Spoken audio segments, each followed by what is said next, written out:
as she said, Katie, you are the director of creator content, paid marketing, gaming at HARMAN. Big job, a lot of stuff. Can you tell us a little bit about HARMAN, about what you do there, and maybe a little bit about your job history? Yeah, sure. So HARMAN International is a house of brands, buzzword number one. And one of the main brands that sits under it is JBL. So JBL is a consumer electronics company. So think about your portable speakers, think about headphones, even think about professional sound. So places like Madison Square Garden, SoFi Stadium, there's all elements of HARMAN, as well as JBL and all of those. So my role really revolves specifically around the lifestyle side of things. So anything that you can go into a Best Buy, you purchase on Amazon under that JBL brand, all of that digital marketing really sits under my purview and my team's purview. Prior to being at HARMAN, I was at WWE, where I helped build and start their digital programming, so all of their social media. Part of the role there was really looking at television storylines, knowing that digital was next and how we could take those television storylines and either infuse digital into those storylines or take digital and really use those to help tell the story even further and get closer to consumers. My mom was very grateful in my 6 years there that I did not become a wrestler. I think that was one of her concerns, which would have been fine with me. But then I moved over to HARMAN. I love building, I love creating things, and that's what they brought me in to do, especially around the JBL brand. Awesome. So, all right. So wrestling and speakers and headphones, all that stuff. Perfect We're talking marriage. about young people, right? We're talking about, everybody's heard about Gen Z, how hard it is to market to Gen Z. I feel like it was only a few years ago that people were saying how hard it was to target millennials, but now it's all about getting to Gen Z. Can you talk a little bit about this generation and how you're finding it effective to market to them, and how maybe they are a little different than previous generations? Yeah, I mean, I think the BS meter for Gen Z is like, they're going to read it, right? So in the content that you create and the partnerships that you build, whether that's with specific individuals or whether it's collaborations with other brands, they'll sniff it out in the water, right? So, part of our jobs in marketing, especially in looking at brands like JBL that target Gen Z, but also those who have that Gen Z mindset. I'm not a part of Gen Z, but my spouse might say, maybe you think you're part of Gen Z. So it's also the folks who have that kind of mindset as well.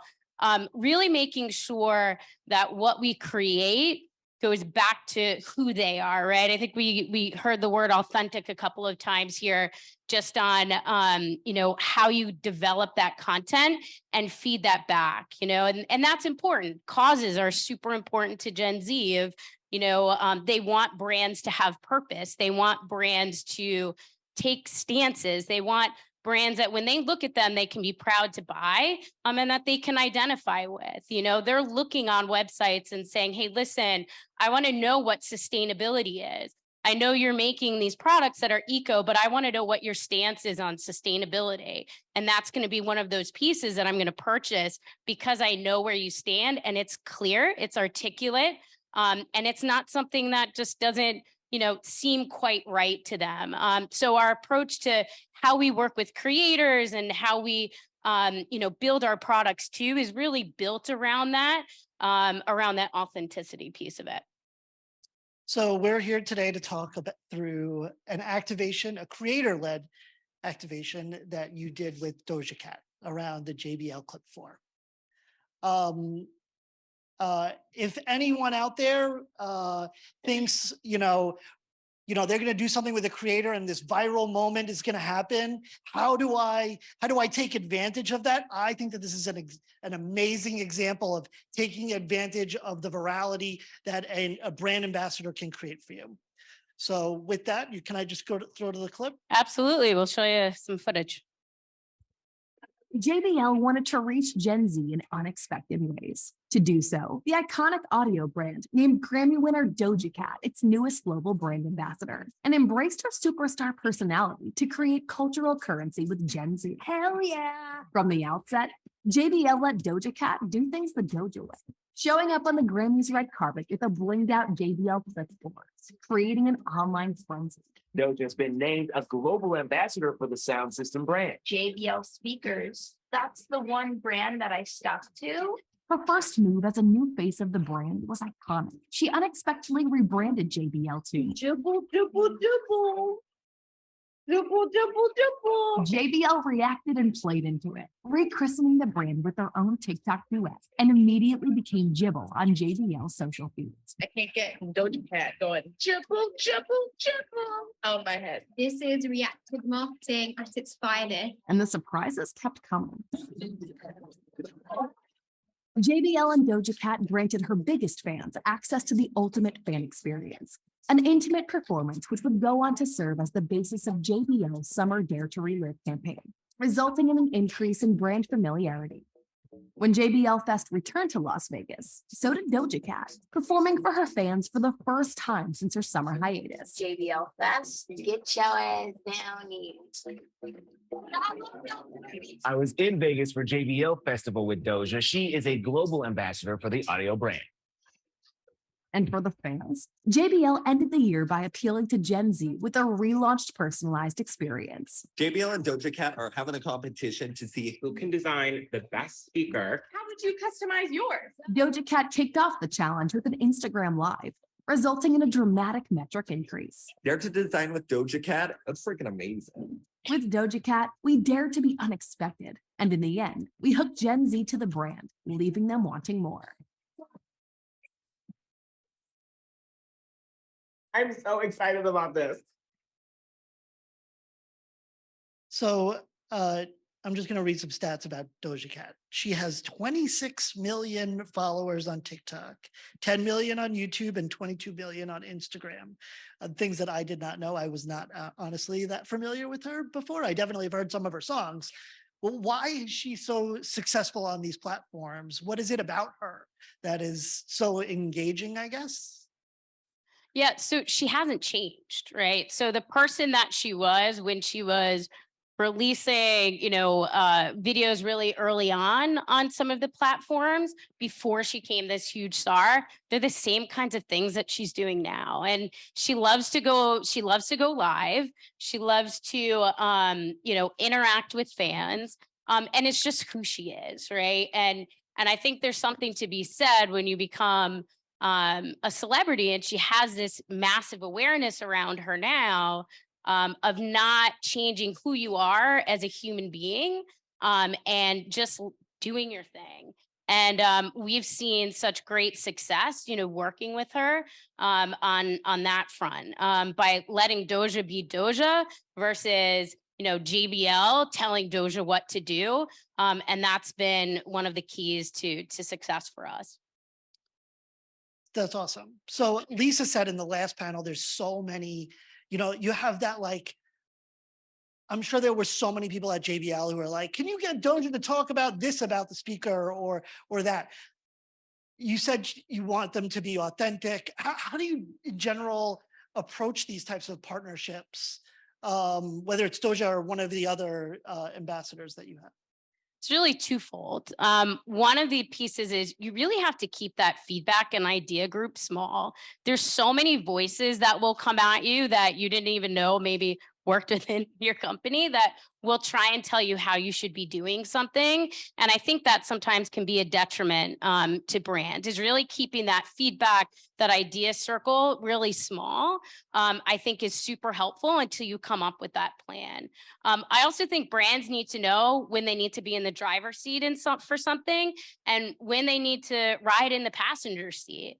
And for something like this, we can go to Doja and say, hey, we have this idea, about the Grammys and the red carpet, and really let her take her creativity and work with that and come back to us with some thoughts on how we can really announce the partnership in a really interesting way. So we knew as a brand that we really needed to sit in that passenger seat and let her creativity which is in abundance.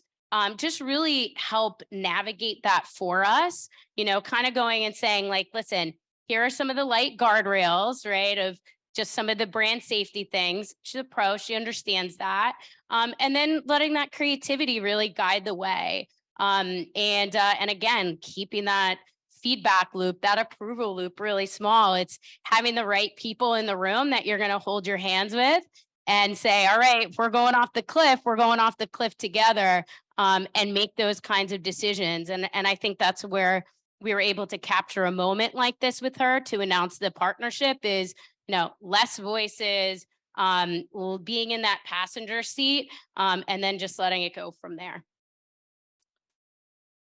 Okay, so you have this partnership with Doja, and I think it made total sense to announce it at the Grammys, music's biggest night.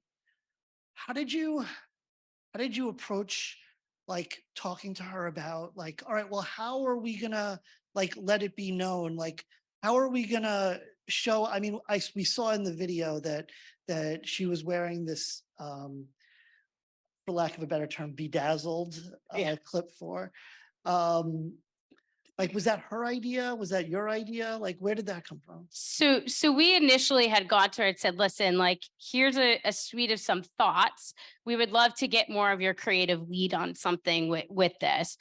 It was in there of like, how can we make an impact on the red carpet, right? Because that's a moment it's PRable. It's something you can work from a social media standpoint. You can develop great content, and like those moments are what's going to be talked about, and the Twitters of the world, the TikToks, people making the reactions to it.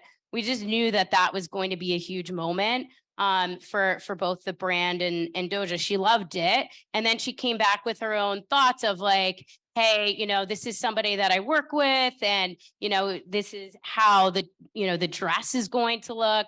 And how can we really like lead this out? And so, the day before, a couple of days before, she posted a picture with the bedazzled clip 4, not really saying much. And then when she came to the Grammys, you saw, the full outfit, and it coordinated with what her red carpet look was. So it was a very fast moving timeline for us to announce the partnership. But it ended up working out really, really well for both parties. Okay, so and so how do you prepare for those who saw it in the clip? So she goes live at the Grammy show on TikTok, and she holds up the clip 4 and says, "Jibble, jibble, jibble, jibble," which is her way of saying JBL. Mm-hmm. And then eats a piece of chicken. And it gets some ridiculous amount of views, and she eats chicken. Take us inside the room. Like, what, you have this small circle of people. What are you thinking? How do you react? I personally, I would be, what do we do with this? So it came over via text message, which is, one of the ways that we could communicate on some of the content and move quickly, right? And we got the video and we looked at it and we were like, this is Doja being Doja. The brand's front and center. It's hilarious, and you have to take some risks, right?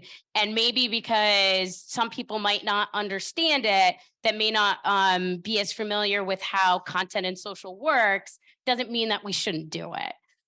So that's the moment where we were like, we love it, approved. Hold my hand like Thelma and Louise were going over the cliff here. And right as soon as we approved it, even before that, we were working with our agency. We have a creator at our agency, and they were figuring out ways that we could react to this and play off of that, that lightning strike in real time to make it work. So it was all within 35 minutes. That we had both Doja's piece that went out, and then at least the first draft of JBL's reaction to it. And then within an hour and a half, everything was posted and it had gone viral at that point.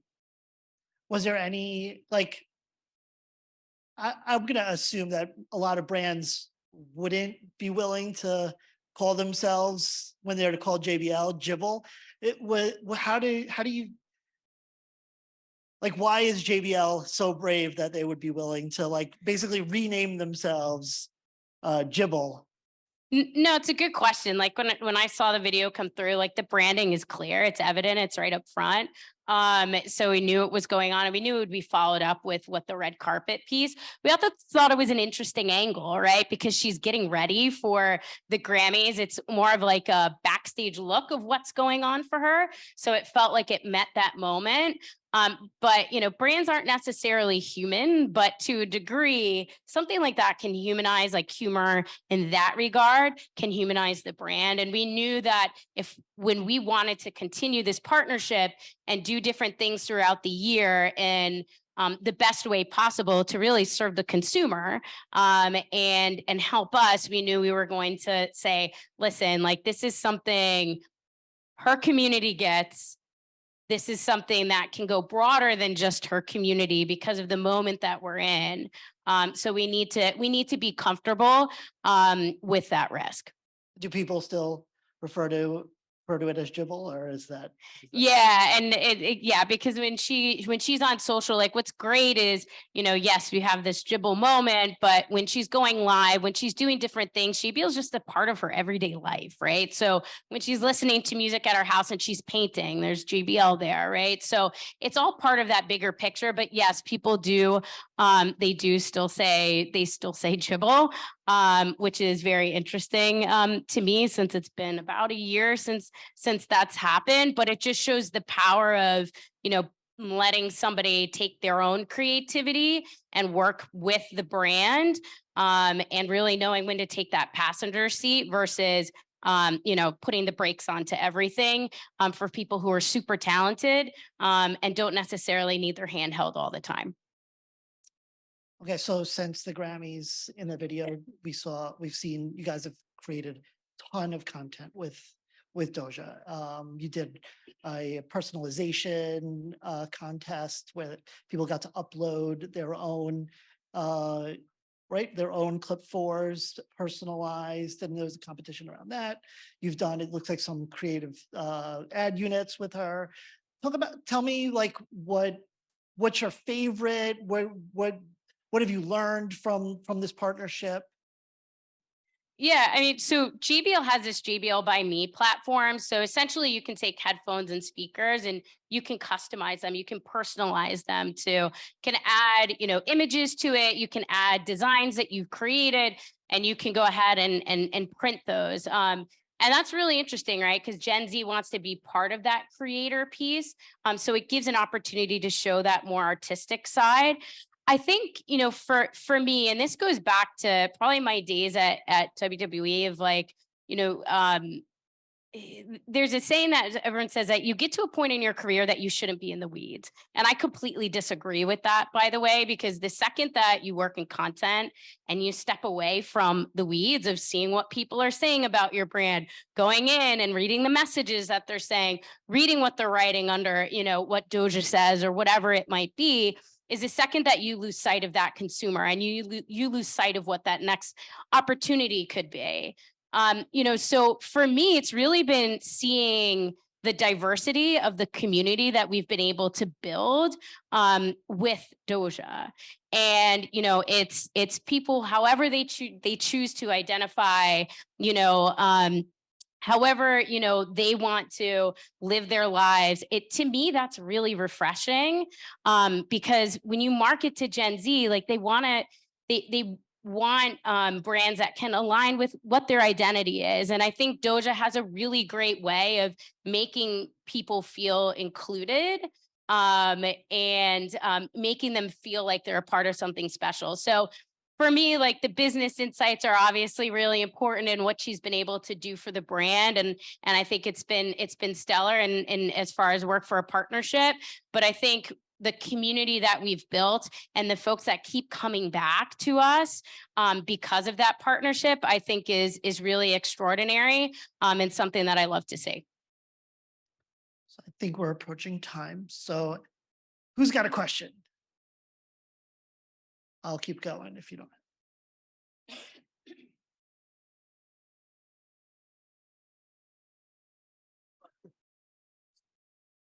Slowing down on us, David. I have a question for you. So, going back to that example of how you had that moment where you fast tracked getting that content up, was that, talk to me about the kind of the process of the criteria of making the decision, the velocity of making the decisions, because most brands, have to have a process of approving things. And you even mentioned that you have an outside agency and a creator within an agency that you have to kind of interface with. So there's speed. So was that set up ahead of time? Like, we know the Grammys are coming up, so we're preparing for this, so we're all on call, or, how do you guys approach that? Yeah, it's small and it's on call, right? Whenever we work towards live events like of that nature, we'll have a very small group. When I say small group, it's like 4 to 5 people. So it's not, a typical like newsroom scenario.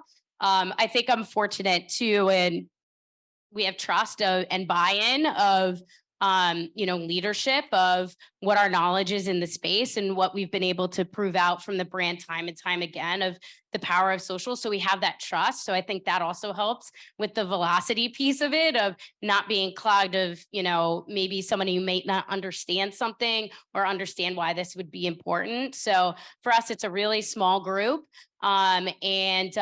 Typically it's brand, it's content, it's agency, and then it's partnership, right? So somebody who works specifically on the music side of these things. I have to, my partner for this, Andrea Sieb, who's phenomenal. So like we're all in contact all throughout the night of the timings of everything, watching everything as it happens. With some memes in there that we throw in as well, just to keep the night fresh. And it was a really quick piece, but we had to move so quickly in real time with that small group to be able to make it happen. Great. Thank you for sharing. Of course.